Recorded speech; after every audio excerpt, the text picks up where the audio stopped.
ஆகாஷ்வாணி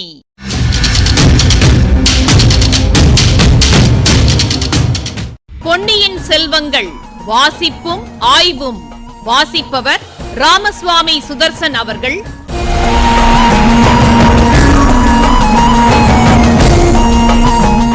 மகாராஜாதிராஜ ராஜகம்பீர ராஜமார்த்தாண்ட ராஜகுலோத்துங்க ராஜகுலதிலக 14 லோகத்தின் அதிபதி பாரா.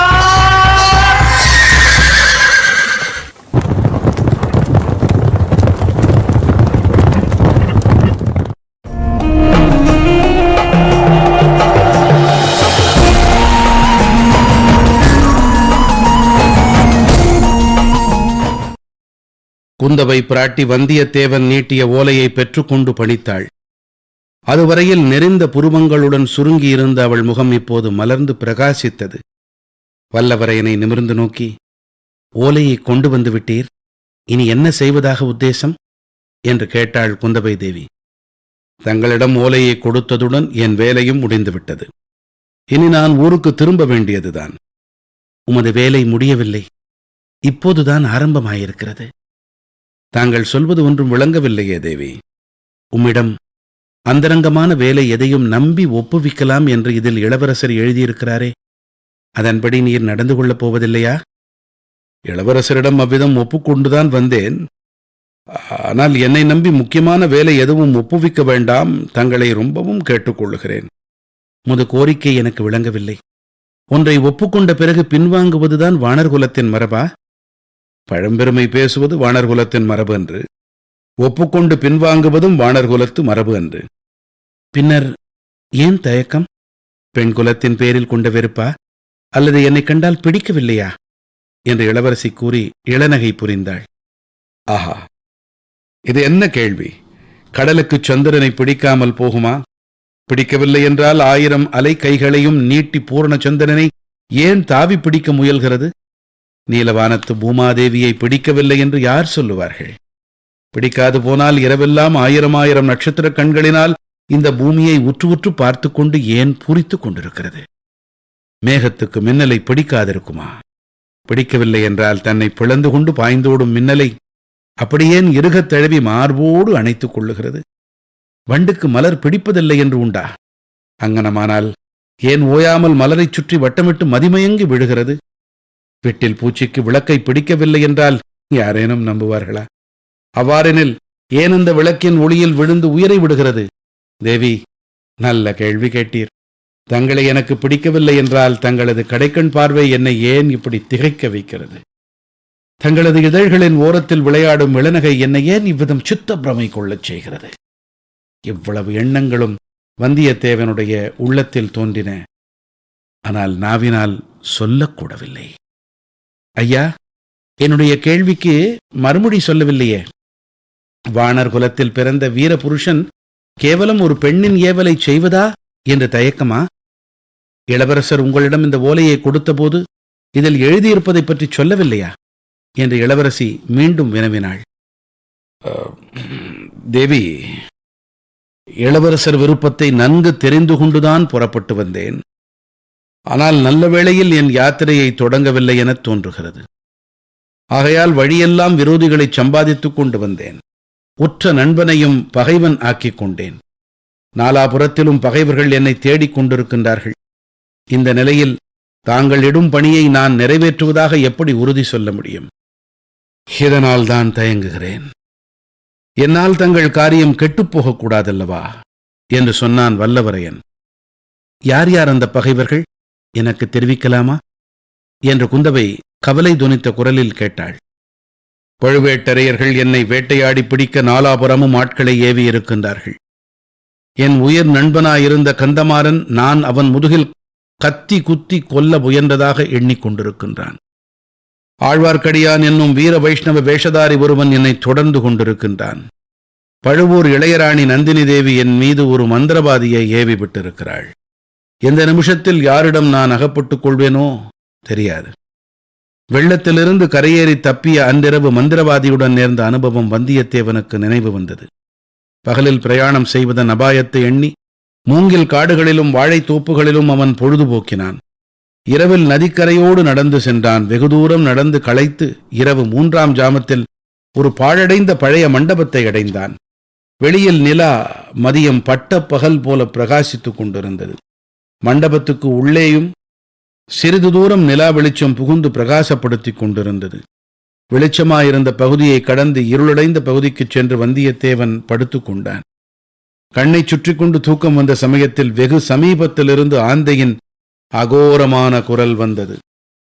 பழுவூர் இளையராணியுடன் லதா மண்டபத்தில் பேசிக் கொண்டிருந்த போது அதே மாதிரி ஆந்தையின் குரல் கேட்டது.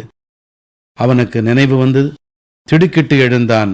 உள்ளே இருட்டின பகுதியிலிருந்து 2 சிறிய ஒளிப்பொட்டுகள் அவனை உற்று நோக்கின. வெளியிலே போய்விடலாம் என்று எண்ணி 2 அடி நடந்தான். வெளியிலிருந்து யாரோ உள்ளே வரும் காலடி சத்தம் கேட்டது. இடிந்து விழுந்து கரடு முரடாயிருந்த தூண் ஒன்றை பிடித்துக் கொண்டு அதன் மறைவிலே நின்றான். வெளியிலிருந்து வந்தவன் முகம் நிலா வெளிச்சத்தில் கொஞ்சம் தெரிந்தது. பழுவூர் ராணியை பார்க்க வந்த மந்திரவாதிதான் அவன் என்பதை தெரிந்து கொண்டான். மந்திரவாதி அந்த தூணை நோக்கியே வந்தான். தான் அவ்விடம் மறைந்திருப்பது அவனுக்கு தெரியாது என்றும் தன்னை கவனிக்காமல் மண்டபத்துக்குள்ளே போய்விடுவான் என்றும் வந்தியத்தேவன் நினைத்தான். ஆனால் தூணின் அருகில் வரும் வரையில் மெல்ல மெல்ல பூனை போல் நடந்து வந்த மந்திரவாதி திடீரென்று கோரமான குரலில் ஒரு கூச்சல் போட்டுக்கொண்டு வந்தியத்தேவனுடைய கழுத்தை ஒரு கையினால் பிடித்து நெரித்தான். எடு அந்த பனை இலச்சனை மோதிரத்தை கொடுக்காவிட்டால் உன் கழுத்தை நெரித்துக் கொன்று விடுவேன் என்று கத்தினான். வந்தியத்தேவனுடைய கழுத்து முறிந்துவிடும் போலிருந்தது.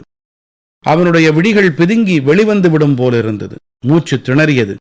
என்றாலும் மனத்தை திடப்படுத்திக் கொண்டான். அந்த பழைய தூணை ஒரு கையினால் அழுத்திக் கொண்டு ஒரு காலை தூக்கி பூரண பலத்தையும் பிரயோகித்து ஓர் உதைவிட்டான்.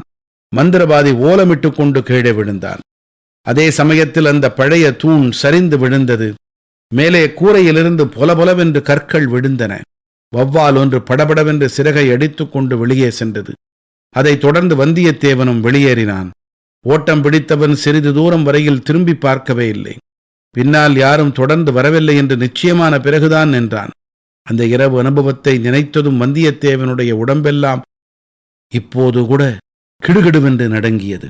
அந்த பயங்கர நினைவுகளுக்கிடையில், ஐயா, காஞ்சியிலிருந்து தாங்கள் புறப்பட்டு எத்தனை காலமாயிற்று என்று குந்தவை கேட்டது அவனுடைய காதில் விழுந்து அவனுக்கு மனத்தெளிவை அளித்தது.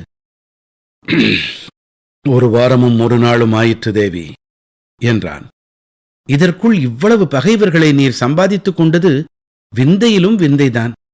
இவ்வளவு அதிசயமான காரியத்தை எப்படி சாதித்தீர்? அது பெரிய கதை தேவி. இருந்தால் பாதகமில்லை, சொல்லலாம்.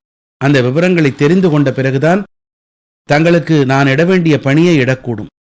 இவ்வாறு இளவரசி கூறிவிட்டு ஈசான சிவபட்டரை அருகில் அழைத்து, படகோட்டி எப்படிப்பட்டவன் என்று கேட்டாள். 2 காதும் நல்ல செவிடு. இடி இடிச்சாலும் கேட்காது தாயே. ரொம்ப நல்லது. படகில் ஏறி கொஞ்ச தூரம் ஓடையில் போய்விட்டு வரலாம். வாருங்கள். இவருடைய கதையை முழுவதும் நான் கேட்க வேண்டும் என்றாள். வல்லவரையன் புலகாங்கிதம் அடைந்தான். சோழர்குல திருமகளோடு ஒரே படகில் செல்லும் பாக்கியம் எளிதில் கெட்டுவதா? அதை பெறுவதற்கு 7 ஜென்மங்களில் தான் தவம் செய்திருக்க வேண்டாமா?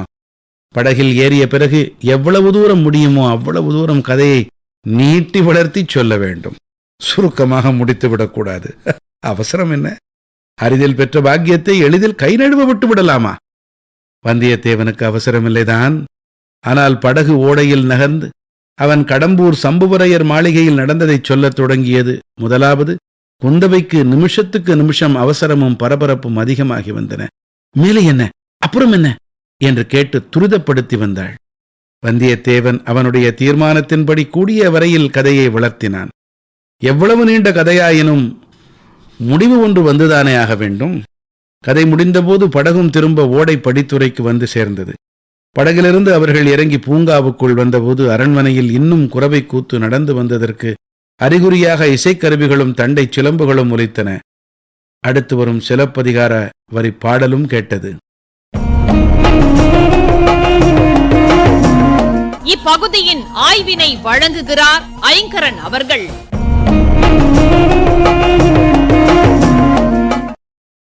ஆதித்த கரிகாலன் குந்தவைக்கு அனுப்பியிருந்த அந்த ரகசிய ஓலையை ஏற்கனவே 2 பேர் படிச்சு பார்த்துட்டாங்க. சின்ன பழுவேட்டரையர், நந்தினி. முக்கியமா இவங்க 2 பேருக்குத்தான் தெரியக்கூடாது. என்ன பண்றது, சந்தர்ப்ப சூழ்நிலை அப்படி. அதை படிச்சதும் கோட்டை தளபதியின் புருவங்கள் நெறிஞ்சு முகத்துல கொடூர மாறுதலை பார்த்தோம். நந்தினி. அவ கண்களில் இருந்து புறப்பட்ட விஷஜ்வாலை வல்லவரையனையே நடுங்க வச்சிட்டது. இதுக்கப்புறம் உயிர் பழிச்சு தப்பி ஓடி குந்தவையை நேர்ல பார்த்து ஓலையை கொடுத்துடணும். அடுத்தடுத்து ஏற்பட்ட அதிர்ச்சிகளால ஓலையை தொலைச்சிட்டா கூட செய்தியை சொல்லிடணுங்கிற நிலையில இருந்தான் அவன். எந்த சுழல்ல அகப்பட்டாலும் மனம் நாடுறது அமைதியான சூழல் தானே. பழையாறை அரண்மனைக்குள்ள இருந்து இனிய குழலோசை கேட்குது. தண்டை சிலம்புகளின் கிண்கிணி ஒலி, மத்தள முழக்கம், இளம் பெண்களின் இனிய குரல்கள். தாங்கள் வந்த காரியம் என்ன? இளைய பிராட்டி கேட்டப்புறம்தான் இதோ நான் வந்த காரியம்னு விஷயத்துக்கு வரான் வந்தியத்தேவன். நல்லது, இதுவரை நடந்ததையெல்லாம் அவன் சொல்லிக்கிட்டு இருக்கட்டும். நாம் சில விஷயங்களை பகிர்ந்துப்போம். ஒரு நாட்டின் வரலாற்றில போர் அதன் எலும்புக்கூடு, வாழ்வு அதன் உடல், பண்பாடு அதன் உயிர்னு சொல்லுவாங்க. எவ்வழி நல்லவர் ஆடவர், அவ்வழி நல்லை வாழிய நிலனே. ஆளுபவனின் பண்பாடே நாட்டின் பண்பாடுங்கிறார் ஔவையார். ஆள்பவன் ஆண், பேணுபவள் பெண். வாழ்க்கை உன்னதமான கலை. எத்தனையோ கவின் கலைகளை, நுண்கலைகளை அதுல இணைச்சு அழகுபடுத்தி வந்திருக்காங்க ஆணும் பெண்ணும். அதுல ஒண்ணு ஆடற்கலை. அழகுக்கும் ரசிகத்தன்மைக்கும் பேர் போன சுந்தர சோழரின் மகள் குந்தவை இந்த கலையில தேர்ச்சி பெற்றவள்னு ஒரு அரிய குறிப்பு கிடைச்சிருக்கு. ஆடற் கலையில சுவையான செய்திகளை சொல்ற பல தொடர்களை பார்க்கிறோம். பிண்டி, இது ஒரு கையில காட்டுற முத்திரை. பிணையல், இது 2 கைகளையும் இணைச்சு காட்டுற முத்திரை. குந்தவையுடன் படகுல போய்கிட்டு இருந்த நம்ம நண்பன் அந்த ஆடலரசியின் முத்திரைகளை விட முகபாவங்களை நிச்சயம் ரசிச்சிருப்பான். சொல்ல வேண்டியதெல்லாம் சொல்லியாச்சு. படகும் படித்துறைக்கு வந்து சேர்ந்தாச்சு. இந்த இனிய அனுபவம் மறுபடியும் கிடைக்குமா?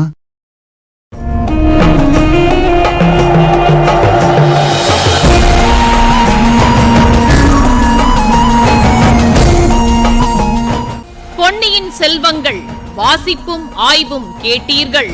வாசித்தவர் ராமசுவாமி சுதர்சன் அவர்கள். ஆய்வினை வழங்கியவர் ஐங்கரன் அவர்கள். படைப்பு சென்னை வானொலி நிலையம்.